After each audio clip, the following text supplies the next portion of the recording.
Hello, this time I'm going to guess the last five moves of the game Aronian versus Karjakin from 2013, where Karjakin won with black.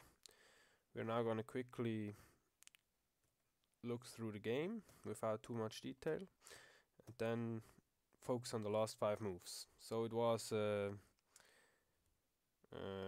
Queen's Indian defense by Karjakin.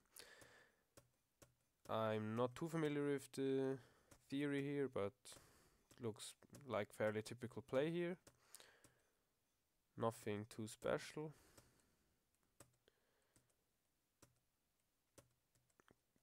Okay. White should certainly not be worse here, so but okay, it's gonna be a complex middle game still ahead. F5. That's an interesting move. F3 seems F3. Well, it kicks back the knight, but it's weakening the white's king for sure. So you always are somewhat reluctant to move your f pawn because it not only weakens the diagonal towards the king here, but also the second rank. So if ever a rook penetrates or a queen to the second rank, it will be much more devastating. We shall see what happens. Some trades, some more trades. You see now, actually, the king is fairly open, right? And the bishop on this diagonal already looks menacing. But all is not lost for white here. Now black has just sacrificed a pawn, but this d pawn could potentially be very strong. And here it marches. Check. Ooh, he's going with the king to the center and sacrifices another pawn here. So now white is 2 pawns to the good, but he will lose a piece here. And this is the last move. So Karjakin will now play 5 moves and then Aronian resigns. Now the first move is already here quite interesting because we obviously have a choice on how to recapture that bishop. There is something to be said certainly for both taking with the rook and the knight. Again, taking with the rook it seems good because we get a very active rook on the second rank and threaten already to take the knight because white's rook on f2 is actually pinned. So after rook takes bishop, we threaten rook takes e2, taking the knight, which looks fairly good. But after taking with the knight on d2, we also threaten stuff like knight f3 check, which is knight f3 check followed by the rook to d1, which also looks fairly strong. Okay, in this position we should also consider white's counterplay with queen g8 check, for example. Queen g8 check at the moment will force bishop f8, and then black can always trade queens then with queen e6 check. So after the queen trade, the rook on f2 will no longer be pinned. We should keep that in mind. Also, actually at the moment black does have perpetual check, right? No, not necessarily. I thought perpetual check with queen h5, queen h8 check back and forth, but queen h5 check we can actually play g6 because the pawn is protected by the queen, and then after queen h8 check, king f7, queen h7 check, though that's still a perpetual unless we block the checks with bishop f8 eventually here. So and then there is always the queen trade. So okay, now that we have kind of checked out what black's threats are, we can focus on our own stuff. And actually it's not, I mean, I don't really see a perpetual check for white. I just see the queen trade as maybe best for him. But so we should analyze more concretely now. Say rook takes d2, then follows queen g8 check, bishop f8, queen e6 check, queen takes e6, bishop takes e6, and then the position is fairly unclear. We are up a piece, but for 3 pawns. But then we might have some good stuff such as knight e3, as we then threaten to checkmate after rook d1. And well, white well, white has to be careful because that white squared black what the light squared bishop on b7 is very strong. So after all this variation that I just said, white would probably have to play queen b3 to protect against mate, and then actually rook b2 looks fairly strong. So I'm gonna show you what I mean. I was talking about this variation, and here, okay, this is not forced here, but it's, well, it seems like the best try for, or one of the tries for white. But after all this is said and done, we have this nice knight e3, and well, we threaten to checkmate here. And a move such as h3 or h4 won't help at all because it's checkmate still. So I thought this move would prevent mate, but it runs into this.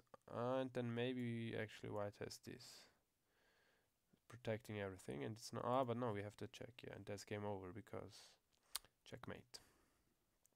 You're right. So that if I'm not missing anything, it means that after rook takes, that entire idea with trading queens just doesn't work. So white has to search for something else.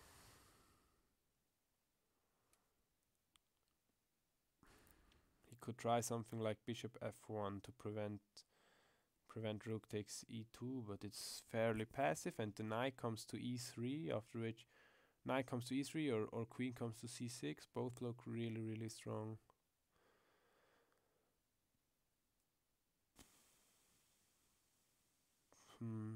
So here we need a good move for white, otherwise it's not good.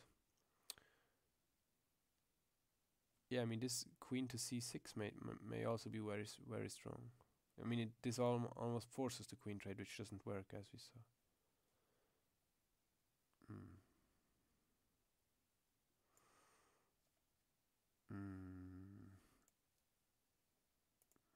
Not easy at all. I mean, you have to somehow you have to protect your knight, and then this or this, right? It's even stronger. How are you protecting against mate here? So maybe, but yeah, that's nothing, right? No. So rook takes d2 at the moment looks just completely winning to me. I don't really see how white can defend. And what happens after knight takes? Because maybe, yeah, you always have to look at both, even if you have unlimited time, of course. In a practical game, sometimes you run out of time and then you just play the move if you think you're winning. So, of course, but here, I mean, this is also very threatening. Knight to e4 or knight to f3 check. But here maybe white can kind of play this move and try to trade this monster piece of black. And now, well, we can still play, for example, this check, which you have to take, otherwise you're mated by our rook. Then this, and well, still looks fairly bad, but maybe black can come back. And okay, I mean, we have a bishop for 3 pawns. We're probably winning here as well, but it's not as clear. So, okay. So I'm going with rook takes for sure. Just checking if there is some better counterplay for white that I missed. Some checks other than queen g8 or queen h5 check, or not really. Some threats that he can pull off. Can't really attack anything of us. He could just take g7 and let us take on e2 and then hope for a perpetual check. That might actually be something. Yeah, because queen g8 check, we have to interpose. Then, oh no, he never has the cheat. Our queen is really good on the defensive here. Yeah, so I'm going with rook takes d2, and we'll see what Aronian played against that. Or maybe Karjakin didn't play it.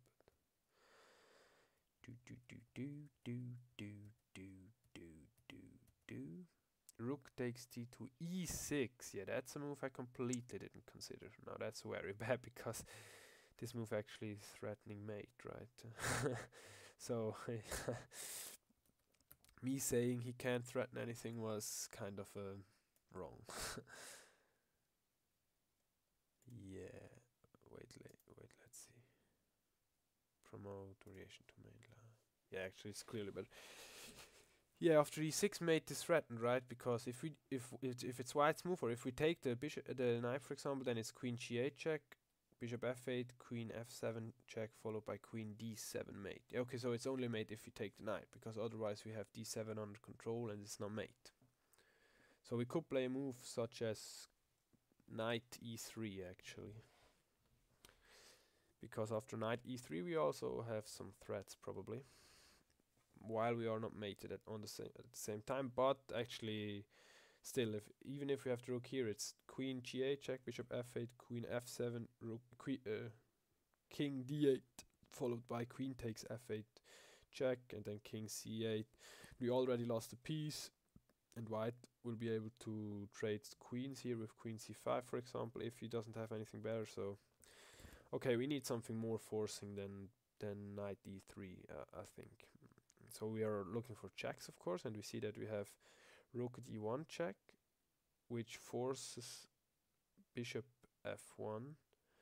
And here I think maybe actually we can play rook takes f1, which forces king takes f1, then knight e3 check maybe. Knight e3 check, and then you can either go to g1 or e1 with the king. And at that point we can always take e6 with our queen. And then okay, yeah. We don't even have to sacrifice the exchange. We can just give the check. Then after bishop f1 we can actually take on e6. E6, isn't this very good? Very strong. Winning? Perhaps. But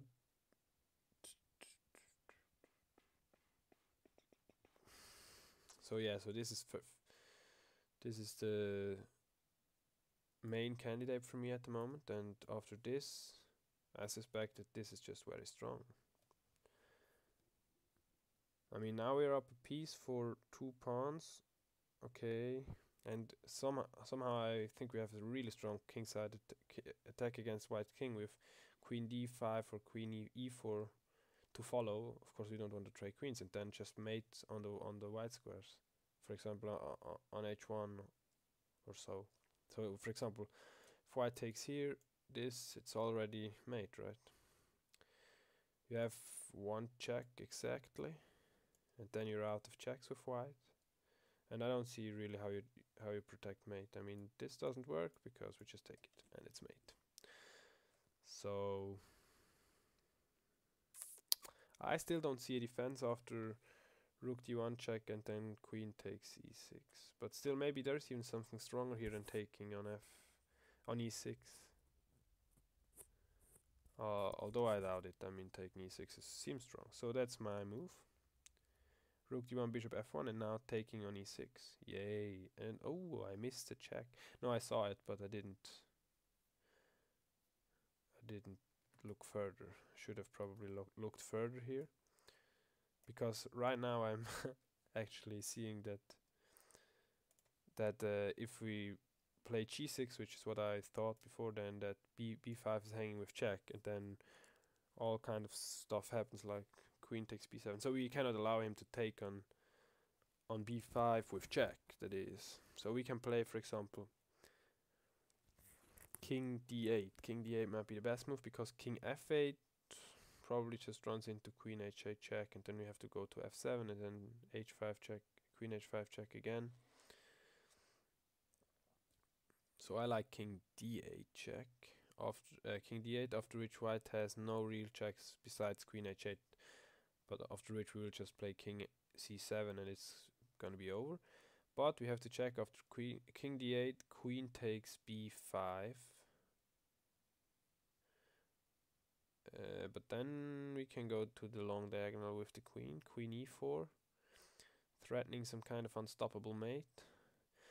And white doesn't have any checks, right? I don't see a single check, so he has to give up the queen there, or it's just lost at all, completely lost. Okay, I go, but what's the difference? Oh no, king d7 and he takes with check. Okay, I go king d8. Let's see if this will happen.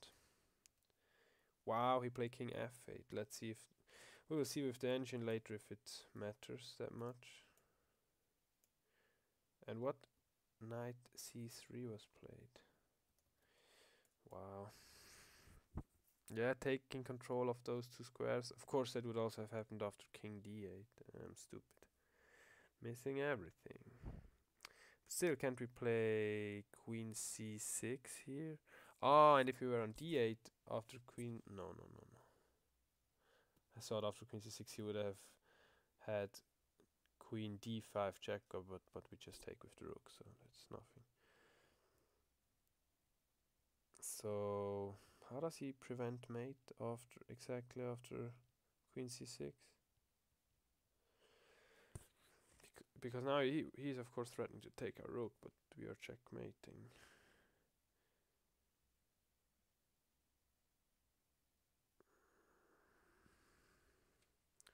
So he has to give checks, basically, is what it comes down to after queen c6. Like queen h8 check, king f7. Oh, but he's running out of checks quickly there, right? I mean, he can give a check, and a check, and now we're at g8, and he doesn't have e8 because we run it with our own queen. And he can't give us check from here or here because we just take the queen. So he has no checks here, and I frankly don't see how he can prevent mate other than with like ridiculous moves such as this. Okay, he can trade queens here, but I mean he's gonna be down two bishops, two pieces for two pawns, which is totally lost. So I'm playing queen c6 here and resigns. Okay, so let's see if king f8 was so much better than king d8. That's a question for me, for sure. So we started guessing the moves. Here, let's go with the engine. Yeah, rook d2 is much better than knight d2. There is another move that I didn't consider, which is bishop f8. I wonder even why is bishop f8 good? I mean, why can't he just go back with the bishop? And now he's just up so many pawns. Ah, but we have this move. Okay, so he couldn't just retreat there, but he had to play something else. Also, so this is also good, but rook takes d2 makes more sense. So, and e6 was played. So we see this position is actually completely winning. Now we will see if I manage to botch it up with king d8. Probably not, but you never know. And then queen takes e6 is the move. Queen h5 check. Yeah, king d8 is just fine as well. A new variation. Knight c3, but it's the same thing, no? Ooh, queen d1 check. Oh my god. So okay, I would have seen that at this juncture, but now you have to play a move such as this. And stuff is again not as clear as it could be, although apparently we are completely winning here, given the engine line. Yeah, so this is winning, but much less obvious. Much less obvious. And since I didn't see any of this, it's actually fairly bad. Should have at least seen that after after king d8 our rook will hang with check, but that's because I didn't even consider knight c3 as a defensive resource. So all in all, I guessed all winning moves, but I actually missed many of the defensive tries for white. Starting from here, I didn't consider e6, which is, well, it's not the best move, but it threatens mate, so it's a move you have to consider. I only considered this move, which just doesn't work after bishop f8, and then okay, you can trade the queen. That I considered, but that's not going to be enough after, what did I say? I think I saw knight e3. So that's fine, but I didn't consider the mate threat. I mean, that's just bad. So in a way, I'm lucky that I'm not mated here. Check, check. And here again, I didn't consider all the defensive tries for white. But here it's already fairly clear that black is actually winning. And here, yeah, this is actually a big miss. Missing knight c3 as a defensive resource. Also, although it doesn't work, but I mean, you have to see it, especially because after king d8, your rook will hang with check. So that's important to see.